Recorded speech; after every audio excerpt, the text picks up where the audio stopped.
अस्सलाम वालेकुम नाज़रीन, आप देख रहे हैं प्रोग्राम खबर गर्म है। मैं हूं सोनिया सत्ती और मेरे साथ मौजूद हैं एहतशामुल हक। नाज़रीन, आज का दिन पाकिस्तान के सियासी और अदालती मंजरनामे के हवाले से बड़ा अहम दिन साबित हुआ। हमने देखा कि गिलगित बल्तिस्तान के साबिक चीफ जस्टिस राना शमीम साहब ने अपने मुसद्दिका जो हल्फनामा है उसमें ये कहा कि वो उस वाक़े के गवाह हैं जब उस वक्त के chief justice of Pakistan justice Saqib Nisar साहब ने हाई कोर्ट के एक जज को यह हुक्म दिया था कि 2018 के आम इंतखाबात से कबल मरियम नवाज साहिबा और नवाज शरीफ साहब के हवाले से यह कहा था कि उन्हें जमानत पर रिहाई नहीं मिलनी चाहिए और ये तक कहा कि आम इंतखाबात के इनेकाद तक इन्हें जेल में ही रहना चाहिए। जिसके बाद हमने देखा कि साबिक चीफ जस्टिस साकिब निसार साहब की जानिब से इस हवाले से उनकी तरफ से डिनाई किया गया इस सारे मामले पर और यह भी कहा गया कि ये जो सफेद झूठ बोला जा रहा है मेरे से मंसूब किया जा रहा है, इस पर मैं क्या रद्द अमल दूं, ये खबर मुकम्मल तौर पर हकायक के मुनाफी है। इसके बाद हमने देखा कि बड़ी धुआंधार किस्म की प्रेस कॉन्फ्रेंसेस हुई। पहले नून लीग की जानिब से प्रेस कॉन्फ्रेंस की गई और पूरा जाहिर है सियासी फायदा उठाने की कोशिश की गई कि देखें इस बयान से तो साबित हो गया कि नवाज शरीफ साहब और मरियम नवाज जो हैं उन पर इल्जामात लगाए जाते रहे और ये वो बेगुनाह साबित हो गई। उसके बाद हमने देखा कि आज असम्बली के अंदर भी इस हवाले से बड़े धुआंधार किस्म के खिताब किए गए और हुकूमत की जानिब से अपना एक मौक़िफ़ दिया गया। फिर मुस्लिम लीग नून की जानिब से ज़ाहिर है इससे सियासी फ़ायदा उठाने की कोशिश की गई, लेकिन फिर साथ ही हमने देखा कि इसका ड्रॉप सीन भी हो गया, यानी कि जो एक हाइप क्रिएट हो गई थी। ऐसा लग रहा था कि मामलात जो हैं वो मेक और ब्रेक की तरफ जा रहे हैं, वो किसी हद तक कम हो गए। अब इस सारी सूरत हाल के बाद बहुत सारे सवालात भी उठना शुरू हो गए हैं। PMLN क्या इससे फ़ायदा उठा सकती है? अब आगे इस सारी सूरत हाल में क्या पेशरफ्त होगी, क्योंकि अदालत ने भी, इस्लामाबाद हाई कोर्ट ने भी ये मामला टेकअप कर दिया है। बहरहाल सारे मामले पर आज तफसील से बात करेंगे।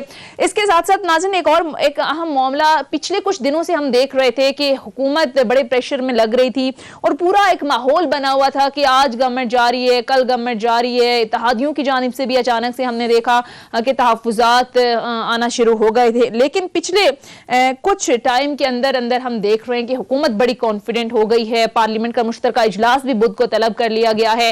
फिर शुगर प्राइसेस को लेकर पिछले कुछ अरसे से हुकूमत पर बहुत ज्यादा क्रिटिसाइज हो रहा था, वो भी अब जो है वो कम हो गई हैं। तो क्या हुकूमत उस प्रेशर से वक्ती तौर पर निकल चुकी है? इस पर भी बात करेंगे। सारे मामले पर बात करने के लिए प्रोग्राम में हमें जो माहिर कानून राजा आमिर अब्बास साहब, लेकिन एहतशाम साहब सबसे पहले आपसे आगाज करते हैं। सर, ये जो तमाम तर आज मामला हुआ बड़ी हाइप क्रिएट कर गया था। ऐसा लग रहा था कि शायद मेक और ब्रेक का वक्त आ गया, हुकूमत के लिए शायद मुश्किलात बढ़ जाएं, लेकिन फिर उसके बाद हमने देखा कि इस मामले का ड्रॉप सीन भी हो गया। कैसे एनालाइज करेंगे, कौन इस सूरत हाल से फायदा उठा सकता है? सोनिया, देखें, आज लोग सियासत में कड़ी से कड़ी मिला रहे हैं और ख़ास तौर पे हुकूमत के 3 साल गुजरने के बाद और अब जबकि 22 माह रह गए हैं तो हुकूमत की मुश्किलात कई वानों से तो बड़ी हैं। कुछ चीज़ें इंटरनेशनल लेवल पे हुई, तेल का बढ़ना, प्राइसेस का, कमोडिटी प्राइसेस का बढ़ना, प्रोसेस में हमारे यहाँ बेहंगम प्राइसेस का बढ़ना, महंगाई का तूफ़ान आना, ये सारी चीज़ें देख के प्रोसेस में 2-3 और वाक़यात भी होते हैं जिसमें DGI ISI के नए साहब की तैनाती का मामला भी हुआ, तो कुछ कहा जाता है कि कहीं ना कहीं ख़राबी हुई। और इसके अलावा फिर एक बड़ी डेवलपमेंट हुई कि वही PDM जो पिछले कई माह से जो है ना वो डिसरे में थी और खामोश थी और इख्तलाफात का शिकार थी, इकट्ठी हो गई और उन्होंने फिर पीपल्स पार्टी और ANP को PMLN ने और मौलाना फजल रहमान साहब ने गले लगा लिया। अभी इसी सारे तनाज़र में जबकि हम देख रहे हैं कि एक बड़ा कहा जा रहा था कि जी ब्रेक थ्रू सियासत में मिला है अपोजिशन को हुकूमत के ख़िलाफ़, एक ख़बर आती है साबिक चीफ जस्टिस साकिब निसार के हवाले से कि वो गिलगित बल्तिस्तान जाते हैं। 2018 की बात है, जुलाई की, और वहाँ के चीफ जज GP के जो है राना शमीम साहब, वो एक नोटिफिकेशन उनकी तरफ से आता है और जिसमें वो कहते हैं कि जी बाकायदा नोटरी पब्लिक से अटेस्ट होकर वो जो लंदन में है। बाय द वे ये राना मशहूर जो PMLN के उनके कज़न है, साहिवाल से इनका ताल्लुक है और यही जो है ना 2007 में PCO जज बने थे, 2014 में प्रेस काउंसिल के चेयरमैन बने थे और फिर 2018 में PMLN ने इनको चीफ जज बनाया था GP का। ठीक है, अब 3 साल की खामोशी के बाद वो लंदन में जाके अब जो इत्तलात सामने आ गई हैं, खुल के सामने आ गई हैं, माजत के साथ, अगर ये आज दिन में जो बड़ी माइलेज लेने की कोशिश कर रहे थे PMLN वाले और उन्होंने बड़ी धुआंधार प्रेस कॉन्फ्रेंस की, शायद खान अब्बासी ने और ख्वाजा आसिफ ने, और असम्बली में ख्वाजा आसिफ भी बोले, लेकिन भी फौरी तौर पे जो रिएक्शन हुआ, चीज़ें खुल के सामने आई तो पता चला कि ये वही जिस तरह नोटरी पब्लिक अटेस्ट होकर आया जो पहले कैलेबरी फॉन्ट वाला जो लंदन में पहले किया गया था, उसी जो साहब थे नोटरी पब्लिक देने वाले, उन्होंने किया, जो नवाज शरीफ साहब की मेडिकल रिपोर्ट्स को टेस्ट किया जाते। अब दो सवाल सोनिया उभरते हैं जेहन में कि जी पहले वाई आफ्टर 3 इयर्स, 3 साल के बाद क्यों उनका ज़मीर जागा, क्यों उन्होंने बातें की, और फिर फौरी तौर पे आपने देखा साकिब निसार साहब ने बड़ी भरपूर तरदीद की और उन्होंने कहा कि ये वही साहब हैं जिनकी मैंने एक्सटेंशन की दरख्वास्त नहीं मानी थी। वो कहते हैं कि जी प्राइम मिनिस्टर एक्सटेंशन करता है, लेकिन लोग कहते हैं कि ज़ाहिर है वो तो चीफ जस्टिस की जिसको कहते हैं अप्रूवल के बाद ही ऐसा होता है। बहरहाल अभी ये बातें हो रही थी और ये सारी चीज़ें सामने आ गई, तो मेरा ख्याल है ये मुश्किल में जो हुकूमत थी कई हवालों से मेरा ख्याल है आज तो लगता है कि ब्लेसिंग इन डिस्गाइज हुआ हुकूमत के लिए। वही PMLN जो और अपोजिशन ने एक बड़ा टफ टाइम देने के लिए उन्होंने एक काम उठाया। भाई परसों बुध को उसी इस्लामाबाद हाई कोर्ट में मरियम नवाज की जमानत का मामला है, और जिस तरीके से वहाँ के जजेस के बारे में बात की गई और नोटिस इशू कर दिए गए हैं, इस्लामाबाद हाई कोर्ट के चीफ जस्टिस असर मनल साहब ने नोटिस ले लिया, कलमों को बुला लिया। मेरा अपना ख्याल है सोनिया, तस्दीक के तौर पर बात सामने आती है कि ये एक बहुत फाउल प्ले हो गया।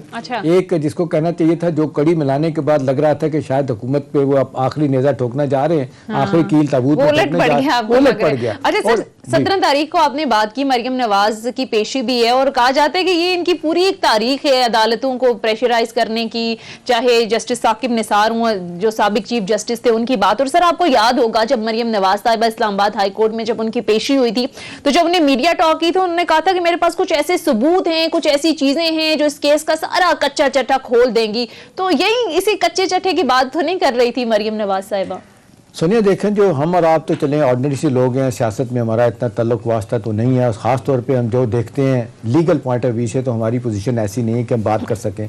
एतजाज़ अहसन साहब माहिर कानून है, बैरिस्टर हैं, पाकिस्तान की सियासत को बहुत अच्छी तरह जानते हैं। उनका कहना है कि जज अरशद मलिक के बारे में जो बातें की गई थी और जो मरियम नवाज साहबा ने दावा किया था कि उनके पास बड़े सबूत हैं और सबूत पेश करने जा रही हैं, बायदी में एक ही उन्होंने बार बार बात की कि एक वीडियो जिनका वो जिक्र करती हैं कि उनकी बुरी थी, ऐसी थी, वैसी थी, उसका भी वो कहते हैं कि प्रिंट जो है ना, उसका भी ऑडियो जो है ना पेश नहीं की गई अदालत में। उनका एक ख्याल था अगर ये वाकई सही होती तो अदालत में पेश करते तो केस उठा के फेंक दिया जाता है इनका, लेकिन वो नहीं हुआ। देखिए वही अरशद मलिक साहब के बारे में और बौरे और लोगों के बारे में कहा गया कि बहुत सारी वीडियोज़ हैं वो सामने नहीं आई। नतीजतन आपको, मुझे सुनने वालों को ये लगता है, समझ आती है बात कि ये सियासी तौर पे एक बड़ा माइलेज लेने की कोशिश की, क्यों नहीं हुआ। अब बहरहाल ये जो कल की खबर दी गई है, ये इसने ऐसा तूफान पैदा किया कि अभी आप देख लें जायंट पार्लिमानी सेशन कहाँ चला गया। 190 अपना 60 रुपए की चीनी लोग भूल गए थे, लोगों ने कहना शुरू कर दिया था कि सूरत हाल जो है ना वो हुकूमत के लिए मुश्किल पैदा होगी। तो हुकूमत के लिए एकदम से सूरत हाल इस तरह तब्दील हुई है कि आप देखें, जिस तरह आप बता रही हैं कि पार्लियामेंट को बुला लिया गया है और 40 रुपये कम चीनी होगी, 90 रुपये कहा जा रहा है कि सब जगहों पर मिल रही है, 160 से यहाँ पे आ जाना। मेरा ख्याल है हुकूमत के लिए एक साई ऑफ रिलीफ तो डेफिनेटली है। मुश्किलात तो कम नहीं होंगी, बहुत सारी चीजें, लेकिन अब जिस तरीके से अब आ गए हमारे पास अब्बास साहब भी, ये हमारे अब्बास साहब भी हमें ज्यादा, क्योंकि बैरिस्टर हैं, चीजों को उस राय में जानते नहीं है, ज्यादा बेहतर बता सकते हैं, इनसे आप पूछिएगा। कानून राजा आमिर अब्बास साहब हमें स्टूडियोज में ज्वाइन कर चुके हैं। Thank you so much for joining us sir. ये सारा जो मामला हुआ सर, साबिक जो चीफ जस्टिस हैं गिलगित बल्तिस्तान के, इनके तो जो बयानी हल्फी दिए आपकी नजर से तो सर गुजरा ही होगा। सर मेरा सवाल आपसे ये है, लीगल पॉइंट ऑफ व्यू से अगर बात करें तो लंदन में बैठकर 3 साल बाद उन्हें अचानक याद आया, कल ये मामला अब इस्लामाबाद हाई कोर्ट ने भी टेकअप कर लिया है, तो इस बयान की कोई कानूनी अहमियत है सर? देखिए, अब बयान उन्होंने जो आपने खुद ही बात कर दी कि 3 साल बाद दिया। अब शमीम साहब को मैं जाती तौर पे भी जानता हूँ। अच्छा। ये बड़े स्टॉन्च मुस्लिम लीग नून के वो सपोर्टर रहे हैं। जी जी, बहुत। और उन्हीं के दौर में इनको डायरेक्ट वहां पे गिलगित बल्तिस्तान में ये पोजीशन भी दी गई थी, इन्हीं का दौर था। तो अब अगर उनका कोई ग्रीवेंस था तो ग्रीवेंस था या उनके पास इंफॉर्मेशन थी तो वो तो कानून जानते हैं, जज थे, तो with holding of some information, उस वक्त तो शायद गालिबन ट्रायल भी कंप्लीट नहीं था या एंड पे था, तो with holding of that important piece of evidence is itself a crime. इनकी ड्यूटी तो बनती थी कि ये उसी वक्त, इनके पास अगर इंफॉर्मेशन थी, केस चल रहा था, उस केस में जाके पेश हो जाते कि जनाब मैंने सामने ये तमाम हुआ है और मैं इसका विटनेस हूं। अब सिंपली कह देना is not enough. How he would prove कि जनाब ऐसे। और फिर कुछ चीजें उस एफिडेविट को मैं पढ़ के देख रहा हूं कि जनाब वो कहते हैं कि जी एक तो अगर वो चीफ जस्टिस साकिब निसार साहब अगर किसी को इस किस्म की कॉल करते हैं तो इट इज किसी भी प्रूडेंट माइंड को ये बात नहीं समझ आएगी कि वो किसी दूसरे शख्स नोइंगली कि वो मुस्लिम लीग नून के इतने बड़े सपोर्टर हैं। वो कहते हैं कि हम बैठे हुए हैं, उसमें साकिब निसार साहब की बेगम भी मौजूद है, मेरी बेगम राना शमीम साहब कहते हैं जो अल्लाह को प्यारी होगी है, वो भी मौजूद थी, उनके सामने बात की। आपकी इस बात में बड़ा वजन है कि कोई आदमी इस तरह की बात नहीं और करेगा। फिर वो बड़ा एक और बात कहते हैं कि जनाब जब अगली तरफ से दूसरी तरफ से उन्हें ये दिला दिया गया एहसास के और ये कंफर्मेशन दे दी गई कि जनाब ठीक है ये नहीं होगी जमानत, तो अब इन्हें दूसरी तरफ की आवाज कैसे आ रही थी? वो तो फोन पे ही कैनॉट नो कि अगले ने कहा कि जी हम करेंगे, हम नहीं करेंगे, हम कर सकते हैं। तो this is all what it is. It seems इसका एक नुकसान होगा अगर तो उन्होंने जिस इस्लामाबाद के एक मोअज़्ज़िज़ जज की बात की है, अभी नाम भी वो जो हम देख रहे हैं सोशल मीडिया पे, इफ दैट इज करेक्ट तो he is part of the bench ना। बिल्कुल। तो इसको क्या जैसे हमने पिछले कई माह से देखा कि वो डिले करना चाह रहे हैं। Now is this the policy कि इस बेंच को तोड़वाया जाए और एक नया बेंच बने, और नया बेंच अगर बनता है तो वो फिर नए सिरे से इस केस को दोबारा सुनेगा। तो इसमें उनकी जो ये टेक्निक है डिले करने की इस केस को, 17 तारीख को सर बड़ी अहम पेशी भी है मरियम नवाज, तो ये डिलेइंग टैक्टिक्स इस्तेमाल किए रहे हैं। टू मी इट सीम्स कि it's a delaying tactics, nothing more than that. Case पे इसका कोई इफेक्ट नहीं होगा क्योंकि सजा तो उनको इससे पहले 18 से पहले की हो चुकी थी। आमिर साहब ये बताएं कि जो इस वक्त बहुत सब क्वार्टर में बात हो रही है कि जिस तरह आपने भी कहा कि 18-19 महीने से इस मामले को लटकाया जा रहा था और फिर ये नौबत आ गई थी कि उन्होंने कहा कि ये केस जहाँ से सुना ही ना जाए हटा दिया जाए, लेकिन क्योंकि वहाँ पे आर्गूमेंट शुरू हो गए थे लिहाजा केस वापस नहीं हो सकता था। अब मेरा सवाल आपसे है कि इस्लामाबाद हाई कोर्ट ने कल जिस तरीके से इस बात का नोटिस लिया है, नोटिस भिजवा दी हैं, सबको बुला लिया गया, आपको क्या लगता है कि ये अब वाकई सियासी तौर पे इसका जो फ़ायदा उठाने की कोशिश की हमारी आज़ाद अदलिया अल्हम्दुलिल्लाह जिस तरीके से बड़े बड़े फैसले, शानदार फैसले वो कर रही हैं, 2009 के बाद की अदलिया, ये नई अदलिया आप कह सकते हैं दानादारी के साथ, बाय एंड लार्ज बड़े फैसले दानादारी के साथ और कानून और आइन के मुताबिक किए। इस स्टेज पे लाहौर हाई कोर्ट को इस तरह इम्प्लीकेट करना इस्लामाबाद हाई कोर्ट के जजेस का क्या मतलब हो सकता है? कि मतलब वो इन्होंने ऑप्शन सारे वे नहीं किए थे कि बाउंस बैक भी कर सकती है, इसका नतीजा सियासी माइलेज जो लेने की कोशिश कर रहे हैं ये हमारे लिए मुसीबत भी हो सकती है। देखिए सियासी माइलेज से ज्यादा जो ये फायदा लेना चाह रहे हैं वो यही कि समहाउ द अदर ये डिले हो जाए, नया बेंच आ जाए, नए सिरे से फिर ये कार्रवाई शुरू हो जाए। अदरवाइज जो चीफ जस्टिस साहब ने इस्लामाबाद के जो नोटिस लिया है उन्होंने बेसिकली लिया है कि इस किस्म की न्यूज अगर कोई आती है जिसमें डायरेक्टली एक ऐसे केस के बारे में कहा जाता है कि जो कि अंडर ट्रायल है, जिसकी अभी हेयरिंग हो रही है, और जब हेयरिंग हो रही हो और कोई इस किस्म की स्टेटमेंट दे देना या कोई ऐसा डिस्क्लोजर करना कि जिससे उस केस को पे असरअंदाज किया जाए तो वो प्रॉब्लम होगी। तो इस चीज को सामने रखते हुए उन्होंने अंसार अब्बासी साहब को भी गालिबन बुला लिया है, उन्होंने जियो वालों से भी पूछ लिया है कि जनाब ये आपने स्टोरी क्यों ब्रेक की, और साथ में इन जज साहब को भी बुला लिया है, अटॉर्नी जनरल को बुलाया। अब let's see, he is also the chief justice, वो चीफ जस्टिस भी हैं और जो बेंचेस बनते हैं वही बनाते हैं, और अगर वो चेंज भी करते हैं तो वही करेंगे। तो अब अगर या तो वो उनको इतना कन्विंस किया जाए कि जनाब वाकई ही ये तमाम बातें सच थी, और अगर नहीं तो फिर ये जज साहब जिन्होंने ये स्टेटमेंट दिया है इनके खिलाफ भी ये बात हो कि जनाब आपने ये किस किस्म की इस स्टेज पे आपने ये स्टेटमेंट दे दिया है एंड दिस इज अगेंस्ट। तो आई बिलीव के इसमें आप चीफ साहब इन तमाम पहलुओं को देखेंगे, और खासकर शमीम साहब ने जो स्टेटमेंट दे दी है एक केस के बारे में, तो उसके बारे में भी उनसे पूछा जाए। एक चीज बताएं आमिर साहब कि जिस तरीके से कहा जा रहा है कि 3 साल के बाद उनको ख्याल आया, दूसरा वही नोटरी पब्लिक जो है ना, नोटरी पब्लिक जिनके जरिए पहले नवाज शरीफ साहब के मेडिकल के रिपोर्ट्स थी उसको टेस्ट किया जाता था, वही आदमी है, उनका नाम भी आया उसमें जो पहले उनकी रिपोर्ट करता रहा, वही उन्हीं के नाम पे क्यों लिखा गया? और ये क्या ये प्लान करके किया गया कि जी एक साहब जो उनके हाथ में है जो यूज एंड अब्यूज हो रहे हैं उन्हीं के जरिए करना? तो अदालत पूछे नहीं गई कि 3 साल के बाद किया, वही नवाज शरीफ साहब और मरियम साहबा की नोटरी जिसको कहते हैं कैलिबरी फॉन्ट वाला यूज़ किया गया, आप नहीं समझते कि ये भी एक बड़ी एम्बैरेसमेंट, एक मुश्किल पैदा हो सकती है इनके लिए, नून लीग के लिए? शाम साहब, जैसे कि मैंने आपसे कहा कि मुझे तो ज़ाती तौर पे इल्म है कि वो मुस्लिम लीग के एक स्टांच सपोर्टर रहे हैं, तो अगर उन्होंने ये मुस्लिम लीग नून का वही वाला प्लेटफॉर्म यूज़ किया है तो this is showing his inclination.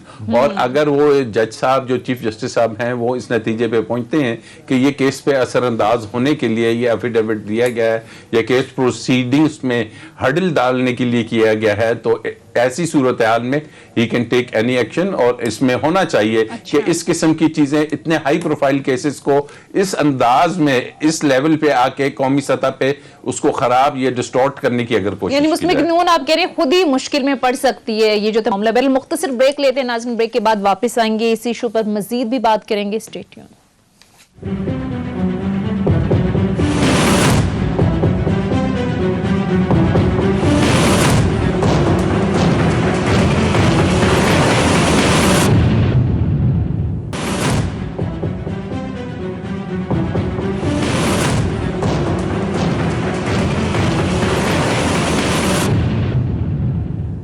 Break के बाद खुशामदीद। एहतशाम साहब, ये मुस्लिम लीग नून की एक रविश नहीं बनती जा रही, इदारों पर हमले, कभी मुअज़्ज़िज़ जो जज साहिबान हैं उन पर हमले किए जाते हैं, कभी जो जर्नल्स हैं उन पर हमले किए जाते हैं, तो ये आपको नहीं लगता कि सियासी तौर पर उनको डैमेज करता है?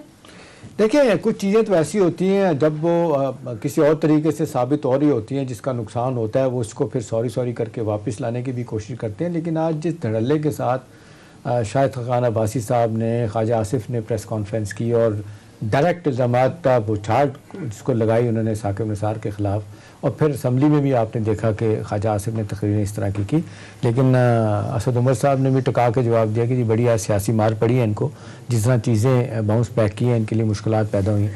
सुनिए, सवाल ये नहीं है कि नून लीग क्या करती रही है क्या नहीं करती रही, सारी सियासी जमातें जब फंस जाती हैं, बुरे वक्त से गुजर रही होती हैं, तो फिर ज़ाहिर है इसके गोद भी तलाश किए जाते हैं, फिर यह कि इंस्टीट्यूशन को भी मुर्द इल्ज़ाम ठहराया जाता है, और असल मकसद ये होता है कि उनको दबाव में लाया जाए। आपको याद है यही बात मरियम नवाज साहब ने की थी कि भाई ये जो बयानिया उनका दबाव वाला है, मज़ाहमत का, वो कहती थी मज़ाहमत से मफाहमत निकलेगी, मतलब हम दबाव डालेंगे तो अपने मकसद हासिल कर पाएंगे। अब तक वैसे मकसद हासिल कर पाए जितना भी प्रेशराइज सियासी तौर पे तो इस वक्त सबसे बड़ा केस इस वक्त तो मरियम नवाज के लिए यही है ना कि यहाँ से इस्लामाबाद हाई कोर्ट से किस तरीके से ये जो ज़मानत एवन फील्ड में हुई है वो कैंसिल हो जाएगी या सज़ा पहले वाली बरकरार रखी जाएगी। उनकी पूरी कोशिश है इससे बच जाएँ। 19 महीने केस डिले किया गया। अब भी कहने वाले लोग यही कह रहे हैं कि ये जो नया ड्रामा लोगों ने इस लफ्ज़ यूज़ किया जो किया गया है, ये साकिब निसार साहब के ख़िलाफ़ किया गया, और फिर माज़रत के साथ मुझे लगता है बड़े भोंडे अंदाज में किया गया। जब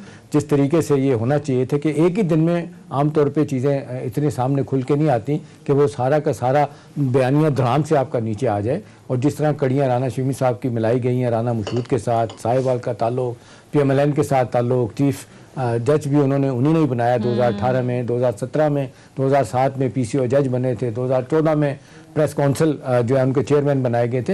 ये सारी चीज़ें देखते हुए तो लगता है कि बड़े प्लान करके तरीके से किया गया। लेकिन वो कहते हैं जब कई मुजरिम गलती करते हैं, जुर्म करने वाले, तो इस तरह की गलतियां सरजद होती हैं जो उनके लिए बाद में पशेमानी का सबब बनती है। एक तो ये जाहिर साहब की बात में बड़ा वजन है कि जी केस को हटाया जाए यहाँ से, क्योंकि ये लग रहा है, कहने वाले लोग ये कह रहे हैं कि ये इतना स्ट्रॉन्ग बेंच है, इतने फेयर तरीके से चल रहा है कि शायद मरियम नवाज साहिबा की ज़मानत यहाँ से कैंसिल हो सकती है, सज़ा नैब की दी 7 साल की बहाल भी हो सकती है। एक दूसरी चीज़ ये बताई जा रही कि जो सियासी तौर पर दबाव बढ़ाने की कोशिश की, नैब लाहौर से शुरू हुए थे, जिस तरीके से एक मजमा लेके गए थे, कहा जाता है कि नैब पे ऑफिस पे हमला भी किया गया था। अब यहाँ पे वो बात बन नहीं रही, अब फिर सियासी तौर पे एक बड़ा माज बना के उधर से रिलीफ लेने की कोशिश है, सब अदारों को दबाव में ला के, इंक्लूडिंग गवर्नमेंट को भी। लेकिन अदलिया का मामला सोनिया बिल्कुल डिफरेंट है। अभी मैं ये पूछूंगा राजा साहब से, राय साहब देखें, ये इल्ज़ामात तो लगते हैं, अब सियासत में हर चीज़ आती है। अब नवाज शरीफ साहब की हुकूमत एक बड़े अरसे से पूरे तवातर के साथ बड़ा जोर लगा रहे हैं कि ये एक दफ़ा बता दिया जाए कि पाकिस्तान की अदलिया खुदा ना खास्ता वो करप्ट है, वो फैसले सही नहीं करती, और उसी तवातर में इस तनाज़र में ये आज का केस सामने आया।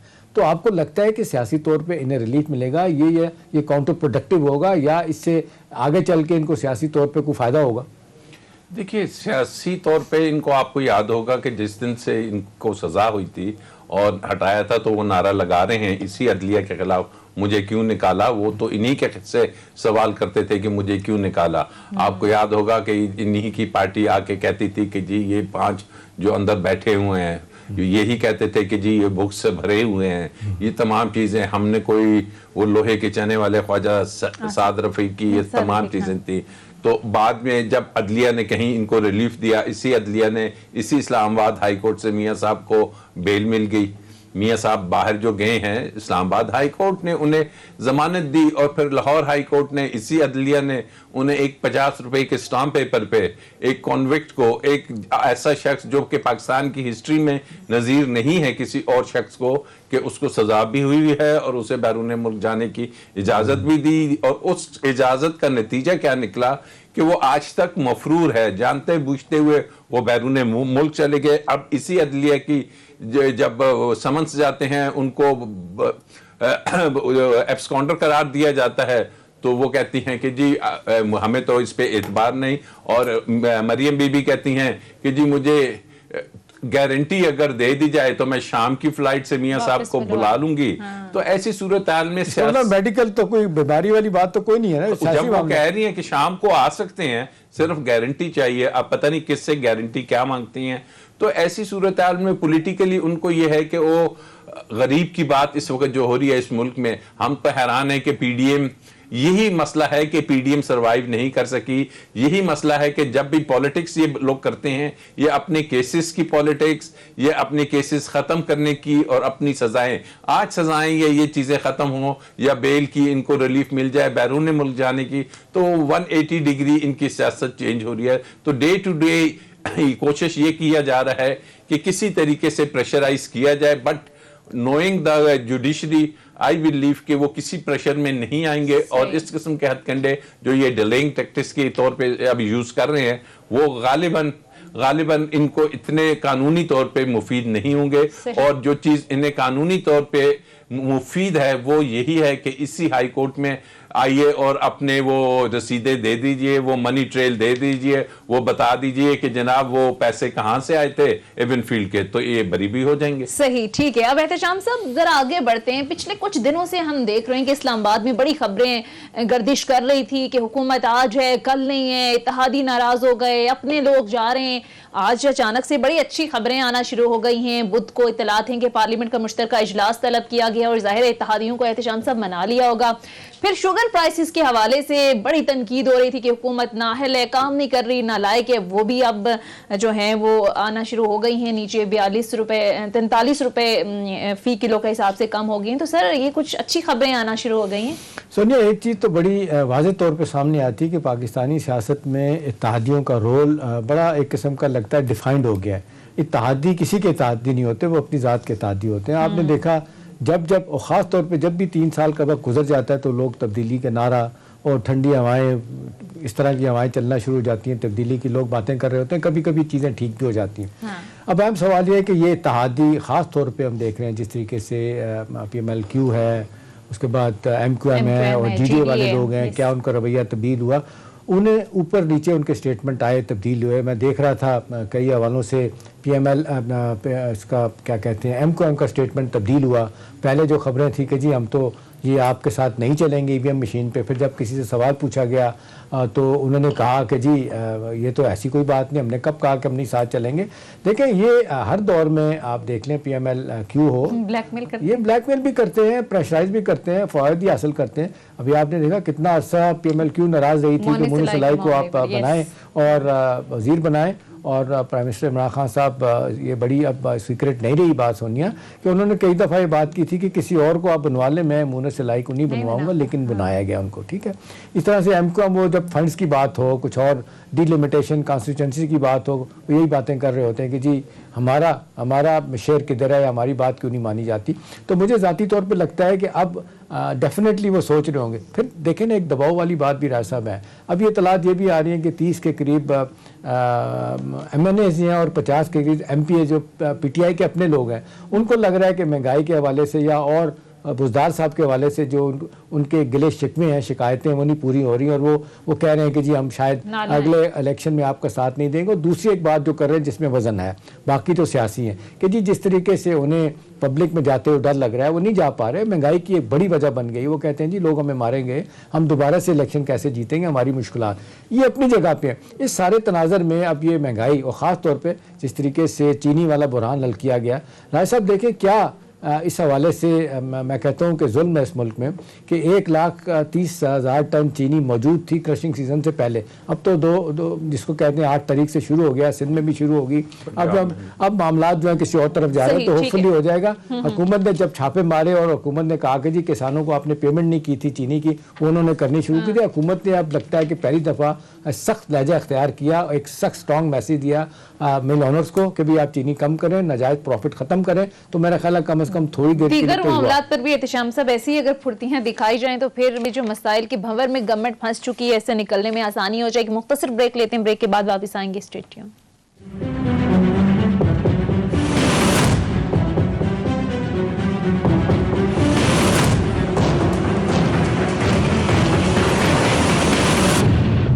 ब्रेक के बाद खुश आमदीद। राजा आमिर अब्बास साहब वैसे तो माहिर कानून, लेकिन सियासत पे भी बड़ी इनकी गहरी नजर होती है। तो आमिर अब्बास साहब पिछले कुछ दिनों से बड़ी खबरें गर्दिश कर रही थी कि गवर्नमेंट बड़ी मुश्किल में है। अब ज़ाहिर है पार्लियामेंट का मुश्तरका इजलास भी तलब कर लिया गया। सर आपको लगता है कि ये आसानी से बिल पास करवा लेंगे? खासकर ईवीएम के मामले पर तो इत्तेहादी भी हम देख रहे हैं कि बड़ी उनकी रिजर्वेशंस थी।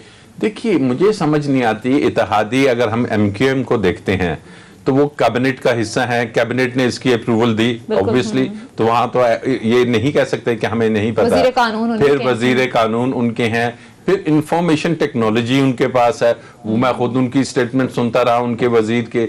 इसी तरीके से काफ लीग वाले भी कैबिनेट का हिस्सा है। तो अब बात वही है कि जी अगर किसी किस्म की ब्लैकमेलिंग हो रही है, तो जहां तक मैं इमरान खान को समझ सका हूं अभी तक, वो कतन ज्यादा ब्लैकमेलिंग में नहीं आएंगे। और अगर ये बिल्स पास नहीं होते, इसके बाद जो इंपॉर्टेंट बिल्स आ रहे हैं वो हैं आपके एहतिसाब के जो बिल्स आए हैं, जो ऑर्डिनेंस आए हैं, उसे पार्लियामेंट से आपने पास कराना है। इन केस अगर वहां भी फेलियर हो जाता है और वहां वो बिल्स पास नहीं होते, तो आपका पूरा एहतिसाब का अदारा स्टैंड स्टिल पे आ जाएगा, क्योंकि फिर चेयरमैन की अपॉइंटमेंट, उसकी कंटिन्यूएशन अनलॉफुल हो जाएगी। वो नहीं कंटिन्यू कर सकेंगे। जब चेयरमैन नहीं होगा, नैब काम नहीं कर सकेगा। और ये वो चीज है कि जो अपोजिशन को या जिनके जो केसेस चल रहे हैं उनको सूट करेगी कि नैब एक स्टैंड स्टिल पे आ जाए।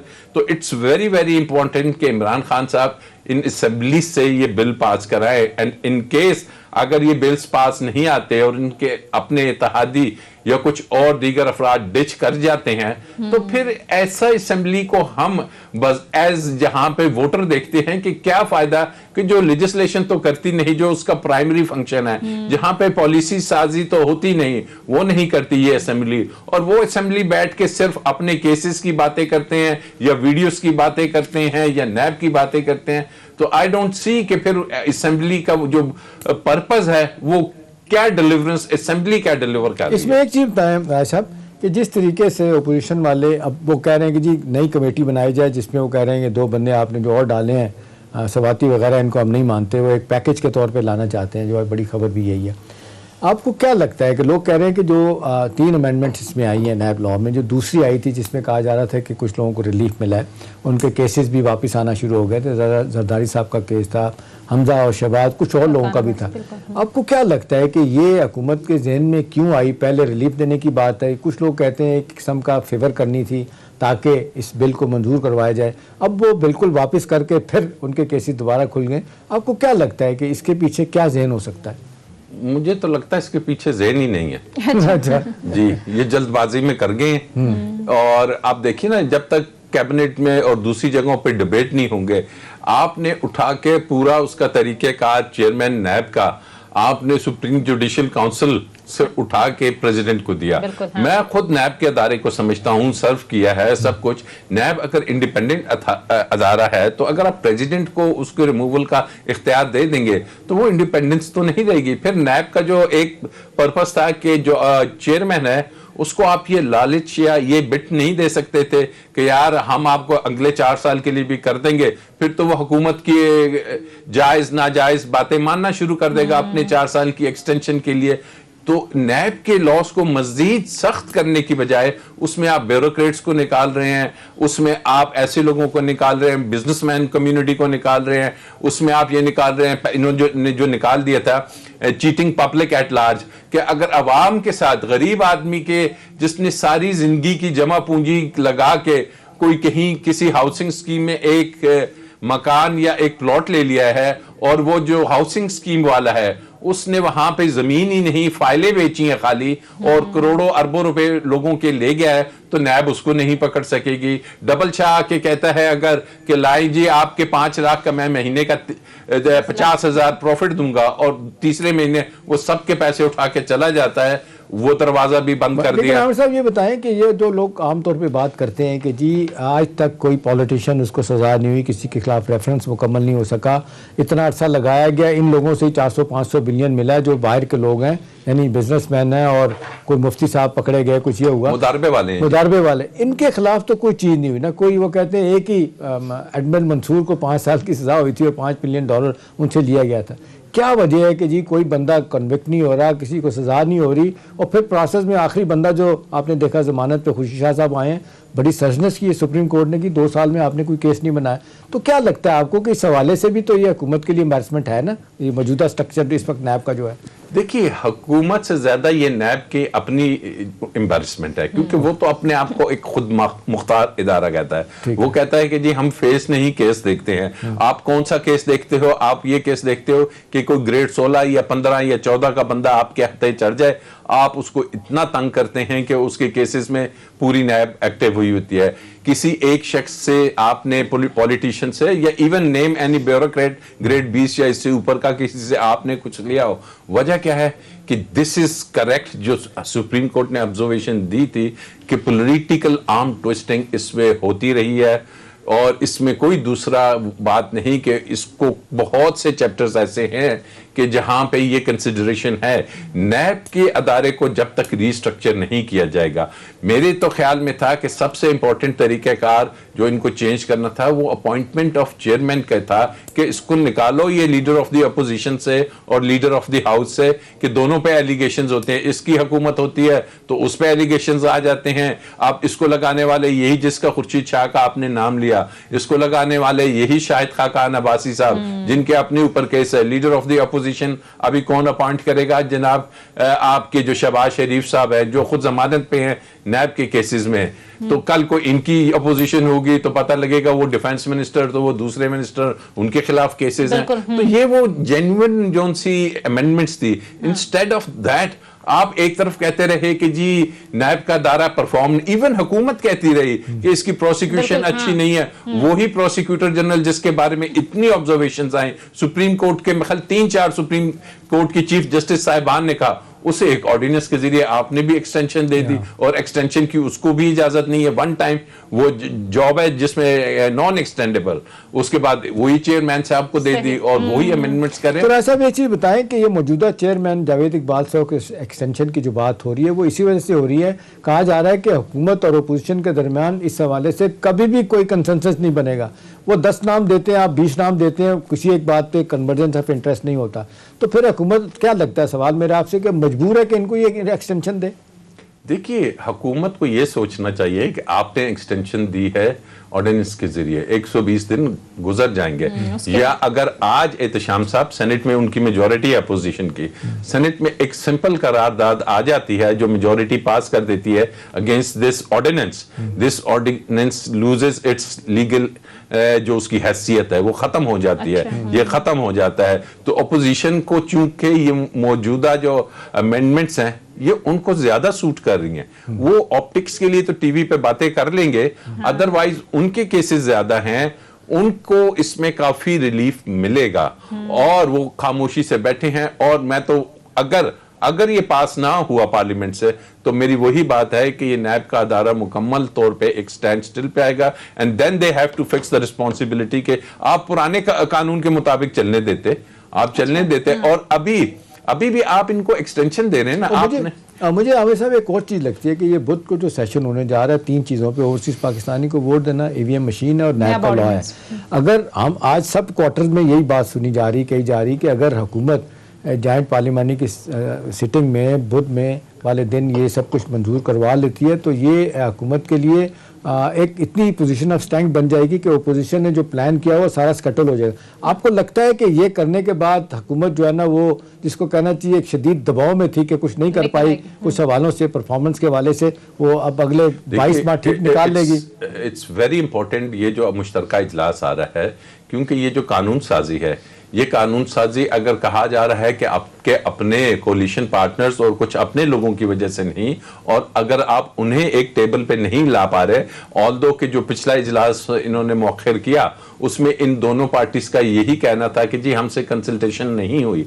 अब अगर उनसे कंसल्टेशन हो गई है एंड दे हैव एग्रीड, तो उसके बाद ये बहुत बहुत बहुत इंपॉर्टेंट है इनके पॉलिटिकल उसके लिए आगे जो सर्वाइवल तो खैर इट्स अ बिग थिंग। आपने उसमें कि आपको क्या आगे नजर आएगा इस असेंबली में, तो let's see and let's think positive कि इस कानून साजी कुछ तो कर ले ये असेंबली, और इसमें जो ये ईवीएम्स हैं या ओवरसीज पाकिस्तानीज को आपने वोटिंग का राइट देना है, ये आपकी सुप्रीम कोर्ट भी कह चुकी है, और मॉडर्न डिवाइसेस का सुप्रीम कोर्ट ने कहा हुआ है, और ओवरसीज के बारे में भी जजमेंट है। तो इस लिटिगेशन को या इस जो आपकी पार्लियामेंट में लेजिस्लेशन है, इसको रोकना थोड़ा सा इनको अवाम को भी बताना चाहिए कि जनाब ये है क्या। डर लग रहा है कि 80 लाख पाकिस्तानी जो है ना वो सारे के सारे पीटीआई के सपोर्टर हैं जो बाहर बैठे हुए हैं। और दूसरा अफसर आप ये कह रहे हैं कि अगर ये लेजिस्लेशन हो जाती है तो ये गवर्नमेंट के लिए कामयाबी भी है और इससे गवर्नमेंट को जो है मजीद कॉन्फिडेंट मिलेगा। बहरहाल प्रोग्राम का वक्त खत्म हो चुका है। बहुत बहुत शुक्रिया राजा आमिर अब्बास साहब, एहतशाम साहब, आपका भी शुक्रिया। नाज़रीन, ये था हमारा आज का प्रोग्राम। फीडबैक जरूर दीजिएगा। अगले प्रोग्राम तक इजाजत दीजिए। खुदा हाफिज।